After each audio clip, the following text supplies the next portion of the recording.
Hello traders, welcome to Dhan Telugu. నేను మీ శశికుమార్. ఈరోజు ఈ వీడియోలో యూజర్స్ నుంచి వచ్చిన 2 క్వశ్చన్స్కి ఆన్సర్ తెలుసుకుందాం.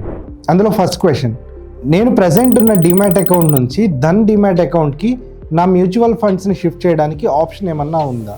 అండ్ సెకండ్ క్వశ్చన్ వచ్చేసి, ఈ ట్రాన్స్ఫర్ చేసిన మ్యూచువల్ ఫండ్స్ని ప్లెడ్జ్ చేసుకోవడం అండ్ ఆ వచ్చిన మార్జిన్తో ట్రేడ్ చేసుకోవచ్చా అన్నది ఫ్రీక్వెంట్గా యూజర్స్ నుంచి వచ్చిన క్వశ్చన్.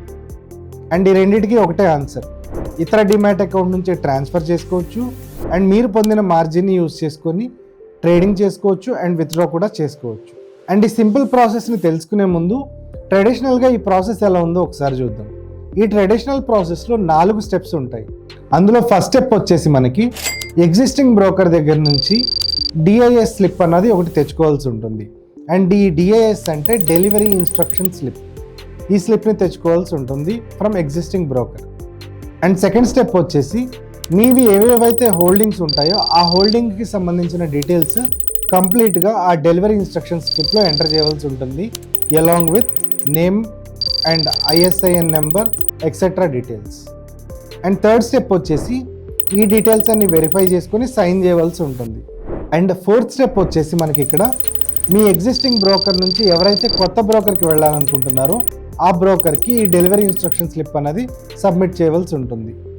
సో ఈ డెలివరీ ఇన్స్ట్రక్షన్ స్లిప్ అనేది మనం సబ్మిట్ చేసిన తర్వాత డీటెయిల్స్ అన్ని వెరిఫై చేసుకొని ఎక్స్చేంజ్కి పంపించి ఈ డీటెయిల్స్ అన్ని మ్యాచ్ అయినప్పుడు ఆ ట్రాన్స్ఫర్ ప్రాసెస్ అనేది ఇనిషియేట్ అవుతుంది in the traditional process. And ఈ ట్రెడిషనల్ ప్రాసెస్లో మనం మ్యూచువల్ ఫండ్స్ని ట్రాన్స్ఫర్ చేసుకుందాం అనుకున్నప్పుడు మనకి అప్రాక్సిమేట్లీ 7 to 15 వర్కింగ్ డేస్ అనేది పడుతుంది. అండ్ దాని నుంచి మేము ఈ ప్రాబ్లమ్ని అర్థం చేసుకున్నాము. అండ్ వితిన్ 2 to 3 డేసే ఈ కంప్లీట్ ప్రాసెస్ అయ్యే ప్రొసీజర్ని మనం ఇప్పుడు డిస్కస్ చేద్దాం with Dhan. And me existing broker నుంచి ధన్కి ఈ మ్యూచువల్ ఫండ్స్ని ట్రాన్స్ఫర్ చేయడం కోసం మీరు సిడిఎస్ఎల్ యొక్క ఈజీ పోర్టల్లో రిజిస్టర్ అవ్వాల్సి ఉంటుంది. అండ్ వన్స్ ఈ వ్యాలిడేషన్ కంప్లీట్ అయిన తర్వాత మీరు ట్రాన్స్ఫర్ రిక్వెస్ట్ రైజ్ చేయవలసి ఉంటుంది in the CDSL portal. And once మీరు ఈ ట్రాన్స్ఫర్ రిక్వెస్ట్ రైజ్ చేసిన తర్వాత అప్రాక్సిమేట్లీ 1 to 2 వర్కింగ్ డేస్లో మీకు ఈ మ్యూచువల్ ఫండ్స్ అనేవి కంప్లీట్గా దానికి ట్రాన్స్ఫర్ అవ్వడం జరుగుతుంది. అండ్ ఈ ట్రాన్స్ఫర్ రిక్వెస్ట్ రైజ్ చేయడానికి ముందు మీరు కంపల్సరీగా ఫాలో అవ్వాల్సిన ఒక స్టెప్ ఏంటంటే మీ ఎగ్జిస్టింగ్ ధన్ డిమాట్ అకౌంట్లో మ్యూచువల్ ఫండ్స్ అనేవి యాక్టివేట్ అయ్యాయా లేదా అన్నది వెరిఫై చేసుకోవడం. అండ్ ఒకవేళ మీ మ్యూచువల్ ఫండ్ యాక్టివేషన్ అనేది కంప్లీట్ అవ్వకుండా ఉంటే మీ డిమాట్ అకౌంట్లో లాగిన్ అయ్యి మ్యూచువల్ ఫండ్ సెక్షన్లోకి వెళ్ళినప్పుడు సింపుల్ ప్రాసెస్ విత్ ఓటీపీ మీరు మ్యూచువల్ ఫండ్ సెక్షన్ని యాక్టివేట్ చేసుకోవచ్చు. And once me mutual fund holdings అన్నవి ధన్ డిమాట్ అకౌంట్కి ట్రాన్స్ఫర్ అయిన తర్వాత ఎలా కనిపిస్తాయో ఒకసారి చూద్దాం. అండ్ ధన్ యాప్లోకి మీరు లాగిన్ అయిన తర్వాత మ్యూచువల్ ఫండ్ సెక్షన్కి మనం వెళ్దాం. అండ్ మ్యూచువల్ ఫండ్ సెక్షన్లో మీరు గమనించినట్లయితే ఏవైతే మీ ఎగ్జిస్టింగ్ హోల్డింగ్స్ ఉంటాయో ఆ హోల్డింగ్స్కి సంబంధించిన ఇన్ఫర్మేషన్ చూడొచ్చు ఇన్ ఆల్. అండ్ ఎన్ఏవి సెక్షన్కి మీరు వచ్చినప్పుడు ఏవైతే ట్రాన్స్ఫర్ అయిన మ్యూచువల్ ఫండ్స్ ఉంటాయో అవి ఇక్కడ కనిపిస్తాయి. అండ్ ఇక్కడ మీరు చూసినట్లయితే ఎన్ఏవి మిస్సింగ్ అని ఒక ఎక్స్క్లమేటరీ మార్క్ అనేది ఇక్కడ కనిపిస్తుంది.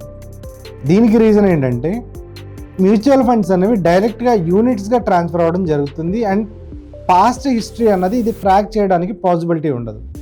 అండ్ వన్స్ ఈ మ్యూచువల్ ఫండ్స్ అనేవి ట్రాన్స్ఫర్ అయిన తర్వాత ఒక సింగిల్ ఓటీపీతో మీరు ఈ ఎన్ఏవిస్ మొత్తాన్ని డైరెక్ట్గా సింక్ చేసుకోవచ్చు ఫ్రమ్ మ్యూచువల్ ఫండ్స్. అండ్ ఇక్కడ మీరు ఎన్ఏవి మిస్సింగ్ని చూసినప్పుడు మీరు ఫేస్ చేసే ఒక ప్రాబ్లం ఏంటంటే మీ remaining details and mutual fund holding స్టేట్మెంట్స్లో మీకు ఎక్కడ ఎన్ఏవి వాల్యూ అనేది కనబడదు.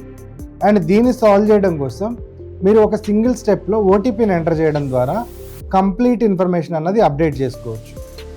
అండ్ దానికోసం మీరు ఆ ఎన్ఏవి మిస్సింగ్ ఆప్షన్ మీద క్లిక్ చేసినప్పుడు అండ్ ఏదైతే రిజిస్టర్డ్ మొబైల్ నెంబర్కి ఒక ఓటీపీ వస్తుందో ఆ ఓటీపీని మనం ఇక్కడ ఎంటర్ చేయవలసి ఉంటుంది. అండ్ వన్స్ ఈ ఓటీపీని ఎంటర్ చేసిన తర్వాత మీరు జస్ట్ రిఫ్రెష్ చేస్తే కింద మనకి ఒక ఆప్షన్ అపేర్ అవుతుంది which is NAV update in progress అని. అండ్ ఈ ఎన్ఏవి సింక్ అవ్వడం అన్నది మోస్ట్ క్రూషియల్, ఎందుకంటే మీ ఆల్ స్టేట్మెంట్స్ అండ్ రిపోర్ట్స్లో ఎన్ఏవిస్ అనేవి అప్డేట్ అవి కనిపించడం మనకు జరుగుతుంది. అండ్ చూసారు కదా ఫ్రెండ్స్, మీ ఇతర డిమాట్ అకౌంట్ల నుంచి సింపుల్ స్టెప్స్తో మీ మ్యూచువల్ ఫండ్ హోల్డింగ్స్ని ట్రాన్స్ఫర్ చేసుకునే ఆపర్చునిటీ ధన్ మీకోసం తీసుకొచ్చింది. అండ్ వన్స్ ధన్ డిమాట్ అకౌంట్లోకి మీ మ్యూచువల్ ఫండ్ ట్రాన్స్ఫర్ అయిన తర్వాత వాటిని ప్లెడ్జ్ చేసుకొని మీరు మార్జిన్ పొందవచ్చు. అండ్ ఈ మార్జిన్ని మీరు ఇతర ట్రేడింగ్ అవసరాలకి యూజ్ చేసుకోవచ్చు, like future and options and commodity segments.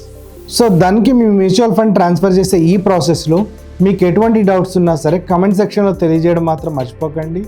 And Dhan provide చేస్తున్న ఈ మ్యూచువల్ ఫండ్ ట్రాన్స్ఫర్ ఫెసిలిటీతో సీమ్లెస్గా అదర్ బ్రోకర్స్ నుంచి ధన్కి మీరు ట్రాన్స్ఫర్ చేసుకుని మీ ట్రేడింగ్ నీడ్స్ కోసం అవసరమైతే ప్లెడ్జింగ్ చేసుకునే ఆపర్చునిటీ కూడా ధన్ మీకు ప్రొవైడ్ చేస్తుంది.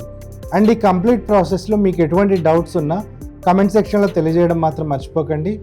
నేను మీ Sasikumar and happy trading from Dhan. Investments in the securities market are subject to market risk. Read all the related documents carefully before investing.